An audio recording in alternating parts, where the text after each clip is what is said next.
வணக்கம். 5வது அதிகாரம் இல்வாழ்க்கை. இல்வாழ்க்கை என்றால் இயல்புடைய மூவர்க்கும் நஞ்சாட்சி நீண்ட துணை, துறந்தார்க்கும் துவாரவர்க்கும் இறந்தார்க்கும் இல்வாழ்க்கை என்பன் துணை. தென்புலத்தார் தெய்வம் விதித்தோக்கல் தானென்றாங்க, ஐம்புலத்தார் ஓம்பல் தலை வலியஞ்சி பார்த்தோன் உடைதாயன் வாழ்க்கை வலியஞ்சல் என்னாண்டும் அன்பும் அருளும் உடைதாயின் வாழ்க்கை பண்பும் பயனும் இது. அறத்தாட்சி இல்வாழ்க்கை ஆட்சி, புறத்தாட்சி போரிய பெறுவது அவன்.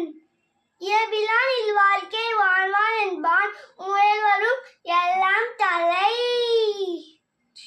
ஆட்சியின் ஒலிக்கின் அனனிருக்கா, நோற்பாரின் நோன்பு